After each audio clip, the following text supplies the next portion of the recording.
back. We all know that dating can be tough during every phase of life, but social media and AI have changed things up. Here to give more of her expert tips on tackling love while embracing the changes, please welcome back, we love her, Kimmy Seltzer.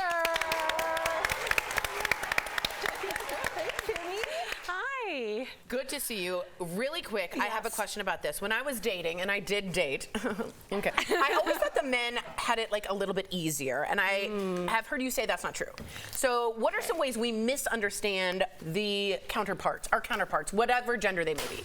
It's so funny that you're asking that, because I work with both men and women, and I do co-ed programming, whether it's in my retreats or virtually, and both men and women are fascinated that I coach the opposite sex, right? Like the men will say, how are you coaching women? What do you have to worry about? We're the ones that have to approach you, right? And so the reality is dating's hard for both, and we all have challenges. And the first thing that I see in the misunderstanding is that approachability factor. Both sexes have responsibility in approachability. It's not just the man's job to go up to the woman. The woman has got to do like a flirt bomb, as I call it, or turn on the cab light and say, come hither, and give the signal that she's open and interested, and no RBFs. What's an RBF? That? Resting blank face. Oh, yes. Resting we gotta be yes. face. We have, because men will not approach you. So it's, you know, we're almost at a stalemate, because women are getting mad at men because there's no alpha men going up to the women, but then women aren't approachable. So we're at a stalemate. And what's a flirt bomb?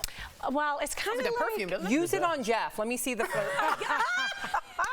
That's right, he wasn't here last time. Yeah, he wasn't. So it's just giving kind of the open signals that you're interested, and it could be a look like that. Kimmy. I see what you're doing. Well, I demonstrated the 3-second rule last time, right? But if he's next to me, that's a little odd, but it's just maybe a hold.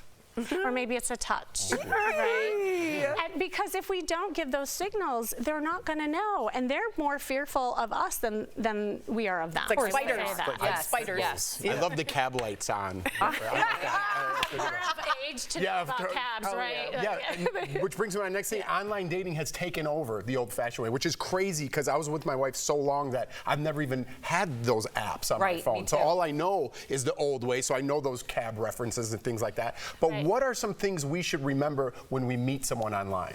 Yeah, you know, everybody is so burnt out on online dating. That's a big thing right now. And so people are looking for ways to meet in the wild, and I know we'll talk about that in a second, but it's really important. I always say that your dating portfolio should be like your financial portfolio.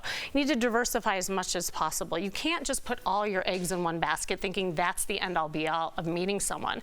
So the first thing that you really need to keep in mind is just the mindset around it all, right? Like, when you get better at the social part, the online dating will be easier. You won't put so much into it and all these expectations around it. I say treat it like a party online. Like, if you think about it, if you walk into a real party, nobody has their age on their forehead and their resume on their belly. You just say hi. Well, what if we all did that with online dating? I mean, you have to be safe about it. So that creates more opportunities. I think what happens is people are so scared of being hurt, they're vetting every single one. They'll see one little word that'll trigger them. Oh, that's just like my ex. And then they'll swipe left, right? So be more open. And then the final thing that I always say to people is just have fun. Like, I go into people's Bumble accounts. I do. I'm like, when you're working with me, there's no hiding. And let me tell you, the conversations look like a LinkedIn exchange. I mean, they're so right? Like, it's like a Q&A session, or people are just saying, hey. Well, hey, like, how are you supposed to create a conversation? So having fun and having that lighthearted conversation is super important. I like that. Well, you know, I think people watch a lot of movies, and everything seems very serendipitous. Like, oh, it just happened, me and this person fell in love. But how should people be intentional when they're looking for a potential serious partner? Well, let's face it, gone are the days, especially if you're dating after 40 or in the second act, as I call it, where you have the infrastructure of your social life built in for you. So if you are going out there, you have to be intentional. You have to make a point of having the energy and have a plan around things. So the first thing I tell people to do do is have some clarity on what it is you want.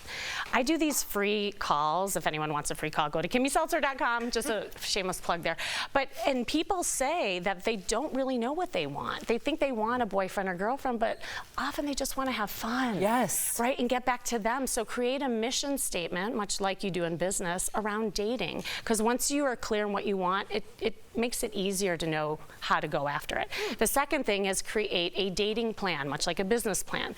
You see, I put a lot of references around business because I work with a lot of high achievers and business people, and it makes sense. You have to put things on the calendar or you won't do it. So even like going to Whole Foods and being intentional, not just shopping for food, but shopping for men too. Like what if that was on your list? Right by the avocados. What's that over there? Right, and pick up the avocado and have fun with it. Like there's a lot of things you can do. Hey now. Yeah, and we could go a lot of places. We could. We are out of time, but Kimmy, we could have like a whole hour with you. Woo! I love it. I feel good. Thank you so much for joining us again, Kimmy. I just think she's wonderful. Why were your fingers crossed? Because I want to have a whole hour with her. And we want people to find love. Jeez, Al. It was just very strange. Like it was. Hey, I want people to find love. Kimmy, come back in 2 weeks. Oh wait, never mind. No, can I bring something up for you guys? Yes. I just wanted to say thank you because this is bittersweet. I know it's last time, but to your success, and also like I want to thank you for bringing more love on the show and spreading the word to others. That is so fun. Wow, you guys have. I feel like a family, and I know Yes. people watching also feel that way too. And being here physically, I certainly feel it. Thank you. To our audience, you can get more information on upcoming events on Kimmy's website. Thank you again. We appreciate you.